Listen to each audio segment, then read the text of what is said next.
Hello students, last time as you know we had studied about the cell wall. So the topic for today's topic is cell membrane. So cell membrane जो है first of all आपने ये याद रखना है कि जो cell membrane है that is within the cell wall ना. सेल वॉल हमेशा क्योंकि वॉल है वो हमेशा बाहर होता है और सेल मेम्ब्रेन उसके अंदर होता है. So in case of plant cell, क्योंकि प्लांट सेल में हमारे पास सेल वॉल भी होता है, सो सेल वॉल के अंदर सेल मेम्ब्रेन होगी. और in case of animal cell we have only cell membrane, वहाँ सेल वॉल नहीं होगा. सो सेल मेम्ब्रेन को आप प्लाज्मा मेम्ब्रेन, प्लाज्मालीमा या बायो मेम्ब्रेन के नेम से भी जानते हो. So all these are synonyms which are used in case of cell membrane. So जो सेल मेम्ब्रेन है that is thin, elastic and living membrane. So this is a living tissue. Thin होगा और elasticity इसका main important feature है. So it is called as universal membrane. So it means it occur in both prokaryotic and eukaryotic cell. Universal इसलिए है क्योंकि दोनों तरीके के सेल्स में दिखाई देता है, प्रोकैरियोटिक एंड यूकैरियोटिक ऑर्गेनिज्म के केस में. क्वासी फ्लूइड इन नेचर, वो हम आगे जाके चेक करेंगे what does this term means. Selectively permeable and semi permeable. आप जो चीज़ याद रखोगे from the point of your competitive exam, आप ये याद रखोगे कि cell membrane is selectively permeable. वो सिर्फ कुछ सिलेक्टिव चीज़ों को, सिलेक्टिव आयंस को ही अंदर जाने देती है, बाकी चीज़ें उससे टू एंड फ्रो मूवमेंट नहीं कर सकती है ना. So this is selectively permeable, मतलब कोई भी टॉक्सिक मटेरियल सेल के अंदर नहीं जाएगा because there is cell membrane. So this is the composition of cell wall. It contains 52% protein, 40% lipid and 8% carbohydrate. So this is an example of RBC membrane. हमारे जो red blood cell के बाहर जो cell membrane है उसका ये main composition है. सो अगर क्वेश्चन आता है what is the main composition of the cell membrane, आपका आंसर होगा लिपिड एंड प्रोटीन, क्योंकि कार्बोहाइड्रेट सिर्फ हमारे पास 8% है. So that is lipid and protein. The type of lipid in the plasma membrane या आपका सेल मेम्ब्रेन, वो होंगे फॉस्फोलिपिड या फॉस्फोग्लिसराइड्स, कोलेस्ट्रॉल एंड ग्लाइकोलिपिड. ये तीन चीज़ें होंगी जो मेन कॉम्पोजिशन बनाएगी आपके सेल मेम्ब्रेन की. Phospholipid is the main lipid in the plasma membrane. So plasma membrane या सेल मेम्ब्रेन के केस में सबसे इंपॉर्टेंट जो कॉम्पोजिशन है that is phospholipid. So this is a diagrammatic representation of a phospholipid molecule कि वो कैसा दिखाई देता है. सो हमारे पास देखिए वी हैव ग्लिसरॉल मॉलिक्यूल, ये ट्राईग्लिसराइड का मॉलिक्यूल है. इट मीन्स ये 3 ग्लिसरॉल से बना हुआ है. और इसके पास ये टेल वाला रीजन जो है that is made up of fatty acid ना, तो ये फैटी एसिड से बना हुआ है. इसके 2 रीजन्स है. This round globular structure is head and this is the tail structure. So upper वाला स्ट्रक्चर हेड है, ये पोलर होगा एंड हाइड्रोफिलिक होगा, मीन्स ये वाटर लविंग होगा. जिस तरफ पानी होगा उस तरफ इसका आपके प्लाज्मा मेम्ब्रेन का हेड होगा. एंड जो टेल वाला रीजन है that is non polar and this is hydrophobic. So this is again one of the most important question for your board exam as well as for your competitive exam. So hydrophobic कौन सा है? Tell hydrophobic है और head आपका hydrophilic है. सो इसको आप water loving and इसको आप वाटर हीटिंग भी बोल सकते हो. सो ये भी आप साथ में याद रखोगे. The fatty acid is long chain containing carboxylic group ना. सो फैटी एसिड जो मॉलिक्यूल्स हैं इनमें कार्बोक्सिलिक ग्रुप होगा, COOH ग्रुप होगा. फॉस्फोलिपिड इज एम्पीफैटिक मॉलिक्यूल, ये आपने केमिस्ट्री में भी टर्म सुना होगा. So it means which show dual nature ना. Amphipathic molecule means this kind of molecule which exhibit positive and negative signs both है ना. तो दोनों तरीके के चार्जेस होंगे उसके पास, positive and negative. So this is the phospholipid molecule. आपको कैसा दिखाई देता है ये उसके बारे में आपको बताता है. देन वी हैव जो नेक्स्ट हमारे पास जो टॉपिक है that is about the fatty acids. वो फैटी एसिड्स के बारे में आपको बता रहा है. So it says we have two kind of fatty acid. One is saturated and the second one is unsaturated. Saturated fatty acids are those which contain single bond, ये आप याद रखोगे. And unsaturated are those which contain single और multiple bonds ना. तो single भी हो सकता है और डबल और ट्रिपल बॉन्ड भी हो सकता है. सो दिस इज़ इम्पॉर्टेंट पॉइंट, ये आप याद रखोगे which is asked in case of most of the time had been asked in case of your competitive exam, that out of saturated or unsaturated fatty acid which one is liquid or solid in nature at room temperature. So in case of saturated fatty acid, when the saturation is high, there is increase in the solidity of the molecule, है ना, तो वो आपका solid state में होंगे. Example हमारे पास है घी. और in case of unsaturated fatty acid, when the level of unsaturation is high, we have liquidity. सो ये लिक्विड होंगे बाय नेचर. सो एक एग्जाम्पल यहाँ बोलता है ऑयल, कोई भी रिफाइंड ऑयल, वेजिटेबल ऑयल, वो इसका एग्जाम्पल है. सो घी नॉर्मल कंडीशन में तो सॉलिड होता है एट रूम टेम्परेचर, अनलेस कि बाहर बहुत ज़्यादा गर्मी ना हो. और आपको ये भी पता है, अगर उस घी को उठाकर आपने मतलब दोबारा से एक शेडी एरिया में रख दिया, अगर वो थोड़ा सा सेमी सॉलिड फॉर्म में था भी, तो वो दोबारा से सॉलिड का फॉर्म में कन्वर्ट हो जाएगा. So ghee is an example of saturated fatty acid and oil.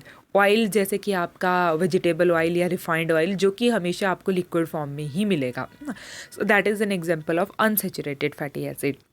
Now it says, in the plasma membrane phospholipid molecule contain both saturated and unsaturated fatty acid. आपको दोनों टाइप के मॉलिक्यूल्स दिखाई देंगे. Unsaturated fatty acid is responsible for the fluidity of the plasma membrane. So this is very important for your competitive point of view. So मैंने star mark कर दिया. अगर question आता है out of saturated and unsaturated fatty acid which is responsible for the fluidity of the plasma membrane, so your answer would be unsaturated fatty acid. क्योंकि हमने पढ़ा जो अनसेचुरेटेड फैटी एसिड है उसका एग्जाम्पल ऑयल है, and you know oil is much more fluid as compare to the ghee ना, तो उससे काफ़ी ज़्यादा फ्लूइडिटी है उसके पास. सो these are all the characteristic points which describe the best structure of a cell membrane or plasma membrane or plasma lemma, कोई भी term आप use कर सकते हो. Now we have different model which was expressed by different scientists. तो हम check करते हैं फर्स्ट मॉडल जो है हमारे पास, that is trilamellar model. So it is trilamellar model. So ये ट्राइलैमिलर मॉडल को हम चेक करते हैं क्या बोलता है. सो ट्राइलैमिलर मॉडल, या आप इसको सैंडविच मॉडल भी बोलते हो. सो यहाँ लिखा है देखिए PLLP, it means protein lipid protein, lipid protein ना, प्रोटीन लिपिड लिपिड प्रोटीन. सो ये ग्रीन वाला स्ट्रक्चर देखिए, बाहर प्रोटीन है ये दोनों, और ये बीच में लिपिड का बाई लेयर है. आप इसको बाई लेयर बोलेंगे क्योंकि दो लेयर है, एक ये और एक ये वाला लेयर है ना. So it means this is PLLP ना. So protein lipid lipid protein बन जाता है. This model was given by Davson and Daniel, या डेनियल एंड डेविंसन, ये टर्म हम ज़्यादा यूज़ करते हैं. So the model was given by Daniel and Davson, ये साइंटिस्ट थे, उन्होंने इस मॉडल को दिया था फर्स्ट टाइम. देन 1935 में दिया था. So outer side, according to this model, outer side is the protein molecule and the lipid bilayer is sandwiched between these two protein layers ना. तो आपको दिखाई दे रहा है, this is the lipid bilayer, ये सैंडविच हो चुका है इन दोनों प्रोटीन लेयर्स के बीच में. दैट इज़ वाई इस मॉडल का नेम जो है that is sandwich model. And जो प्लाज्मा मेम्ब्रेन का थिकनेस है दैट इज़ 75 to 100 आर्मस्ट्रंग, इतना है. प्रोटीन का थिकनेस 20 to 25 आर्मस्ट्रंग दोनों केसेस में, और लिपिड बाइलेयर जो है दैट इज़ 30 to 50 आर्मस्ट्रंग ना, ये इतना है हमारे पास. So this is the sandwich model or trilaminar model which was given by Daniel and Davidson. So it says most of the plasma membrane are 70 Armstrong thick. ये आप याद रखोगे, important point है for your competitive exam, that most of the thickness of the plasma membrane is 70 Armstrong thick. According to this model, there occur ionic and hydrogen bond between lipid and protein. But lipid being very small as compared to protein, तो आपको lipid का size दिखाई दे रहा है, बहुत छोटा है as compared to the protein molecule. These bond will not allow them to move ना, वो move नहीं कर सकते.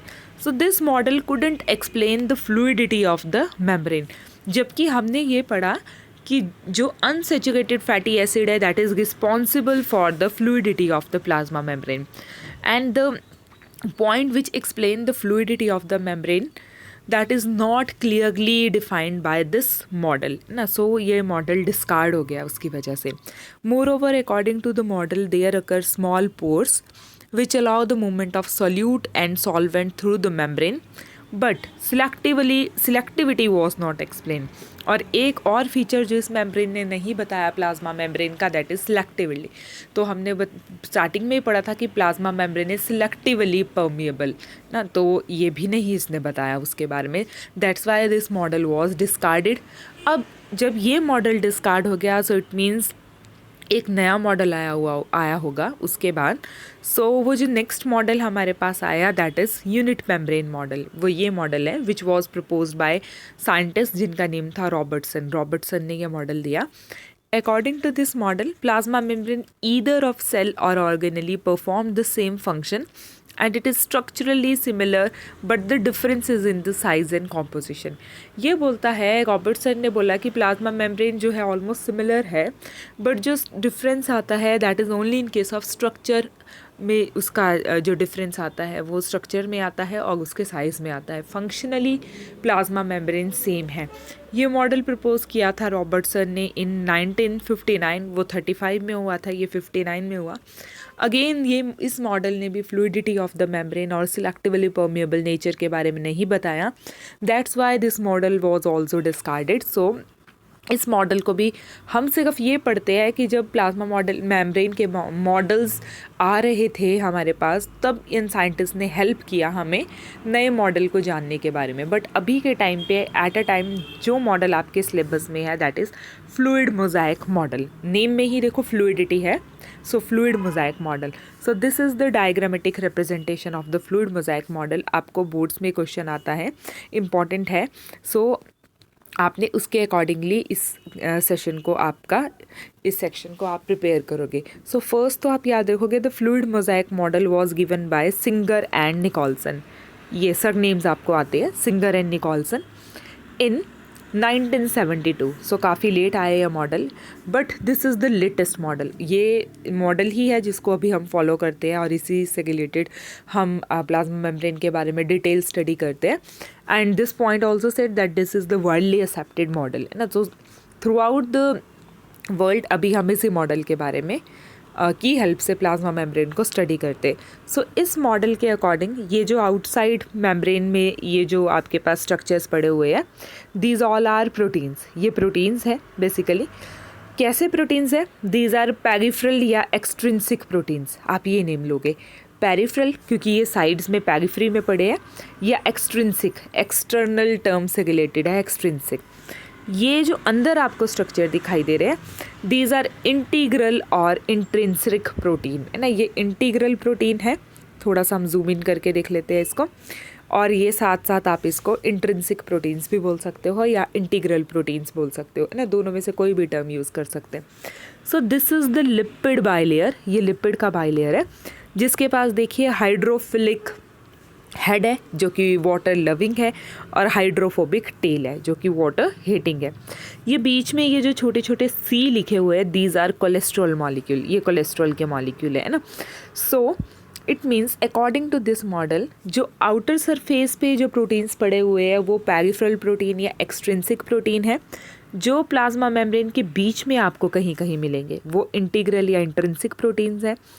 उन इंट्रिंसिक प्रोटीन्स के साथ बेसिकली आपका लिपिड बाइलेयर अटैच है, क्योंकि वो लिपिड बाइलेयर के अंदर होंगे, और वो लिपिड बाइलेयर के साथ कोलेस्ट्रॉल के मॉलिक्यूल्स भी अटैच है ना। तो पहले तो ये, अब हम चेक करते हैं इसको यहाँ से इस सेक्शन पे कि ये क्या बोलता है।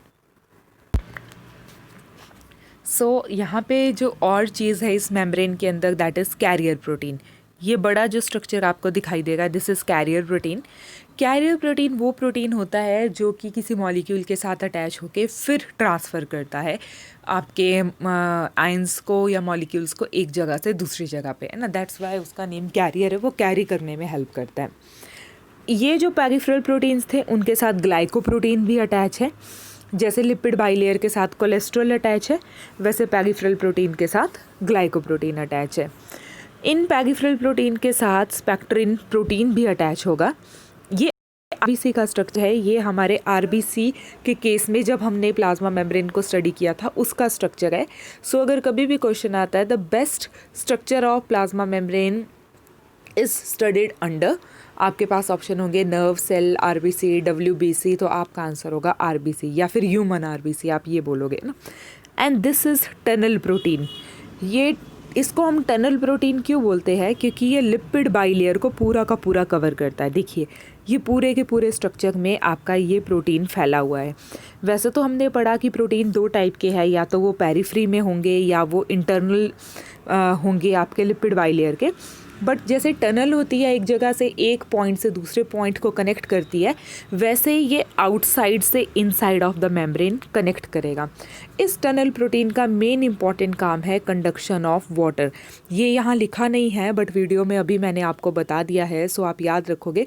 The main important function of the tunnel protein is the conduction of water या वाटर रिलेटेड मिनरल और आयंस, उनकी कंडक्शन में ये इंपॉर्टेंट रोल प्ले करता है basically. So this is the diagrammatic representation of the plasma membrane, आपके books में भी होगा।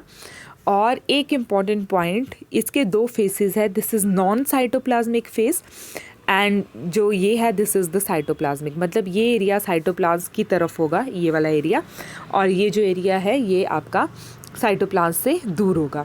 सो this is the diagrammatic representation of plasma membrane. आपको क्वेश्चन आता है draw a well level structure of the fluid mosaic model या plasma membrane. तो आपने फ्लूइड मोज़ेक मॉडल जो कि ये डायग्राम है इसको एक्सप्लेन करना है और इसको ड्रॉ करना है वहाँ पे। नेक्स्ट ये बोलता है phospholipid is the main lipid of the plasma membrane, क्योंकि आप देख रहे हैं जो पूरा का पूरा प्लाज्मा मेम्ब्रेन है ये लिपिड बाइलेयर से बना हुआ है। सो फॉस्फोलिपिड मेन लिपिड है, thus form the main structure of the plasma membrane. Phospholipid is liquid in nature, क्योंकि लिपिड है वो, due to the presence of unsaturated fatty acid. हमने पहले पढ़ लिया जहाँ अनसेचुरेटेड फैटी एसिड होंगे वहाँ डबल बॉन्ड या ट्रिपल बॉन्ड हो सकता है, जिसकी वजह से वो उसमें फ्लूइडिटी आ जाता है। कोलेस्ट्रॉल भी एक लिपिड है which has the planar structure दस हैज़ सॉलिड नेचर ना। कोलेस्ट्रॉल आप एग्जांपल आपको पता है, कोलेस्ट्रॉल हम घी या मक्खन या बटर में बोलते हैं कि कोलेस्ट्रॉल का अमाउंट बहुत ज़्यादा होता है। सो कोलेस्ट्रॉल घी अगर एग्जांपल ले रहे हैं तो that is a case of saturated fatty acid, तो वो सॉलिड होगा at room temperature. Therefore the lipids have quasi fluid nature. वो क्वासी फ्लूइड नेचर का मीनिंग है दैट लिक्विड नेचर ना, थोड़ा सा जो आपका लिक्विड एंड थोड़ा सा जो आपका सॉलिड, वो वाला नेचर जो होगा वो होगा इसका ना। सो लिपिड्स का क्वासी फ्लूइड नेचर है। इट मीन्स जो लिपिड्स है बेसिकली वो बहुत ज़्यादा फ्लूइड नहीं है बट थोड़े से मीन्स ऑयल जैसे एग्जांपल है हमारे पास, बिल्कुल लिक्विड नहीं है जैसे कि हमारा पानी होता है वैसा भी नहीं है, बट ऑयल उसका थोड़ा सा थिक कंसिस्टेंसी है, that's why we use the term quasi fluid nature. ये बोलता है cholesterol provide stability to the plasma membrane. So आप ये याद रखोगे कि कोलेस्ट्रॉल प्लाज्मा मेम्ब्रेन को स्ट्रेंथ देता है, स्टेबिलिटी देता है। In place of cholesterol prokaryotic cell has hopanoid. Eukaryotic cell में कोलेस्ट्रॉल है, whereas in case of prokaryotic cell we have hopanoids. ये भी वैक्सीज लाइक सब्सटेंस ही है। देन नेक्स्ट जो हमारे पास पॉइंट है, it says the lateral movement of the plasma membrane. अभी plasma membrane का क्वासी फ्लूइड नेचर है जिसकी वजह से वो मूवमेंट भी अलाउ करता है। So this is lateral movement, movement with in the layer, ये आप याद रखोगे, बिटवीन नहीं है, विद इन द लेयर। सो जो मूवमेंट हो गया that is with in the layer. ये देखिए इस तरीके से मूवमेंट है ना, एक लेयर के अंदर जब मूवमेंट हो गए तो आप बोलोगे lateral movement. It is the most common movement shown by both the आपका प्रोटीन एंड द लिपिड, दोनों करेंगे, प्रोटीन भी लिपिड भी, and it is spontaneous movement. Flip flop movement, this is an example of flip flop movement, movement between two layer है ना, upper layer से आपका inner और इनर से अपर लेयर की तरफ जो मूव करना, that is flip flop movement. पहले तो विद इन द लेयर हो रहा था, यहाँ पे या यहाँ पे हो सकता है, अब ये ऐसे या फिर ये ऐसे है ना, ऊपर से नीचे या फिर नीचे से ऊपर को जो मूवमेंट होगा that is flip flop movement. So it is shown by only lipid, यहाँ सिर्फ लिपिड ही काम करेगा, यहाँ पे प्रोटीन्स वर्क नहीं करेंगे, क्योंकि देखिए एरो कहाँ से बनाया हुआ है, लिपिड वाले एरिया से बनाया हुआ है ना, प्रोटीन्स नहीं है इसके अंदर। सो प्रोटीन नहीं होंगे, सिर्फ लिपिड्स होंगे। Then it is rare enzyme mediated movement, ये कम होते हैं, ये मूवमेंट ज़्यादा होते हैं। सो ये आपको बोलता है in quasi-fluid nature of lipid enable the lateral movement of protein within the membrane. So lateral movement का meaning है within the membrane, Ability of a protein to move inside the membrane can be measured by the fluidity of the membrane. Membrane में कितनी fluidity है उसी की help से हम ये भी चेक कर सकते हैं कि वो प्लाज्मा मेम्ब्रेन कितने हद तक मूव कर सकता है इनसाइड आपका, वो भी आप उसकी हेल्प से चेक कर सकते हो. सो देन नेक्स्ट जो हमारे पास जो टॉपिक है, ये छोटा सा एक टॉपिक है. It says the importance of the fluidity of the plasma membrane. उसका क्या इम्पोर्टेंस है?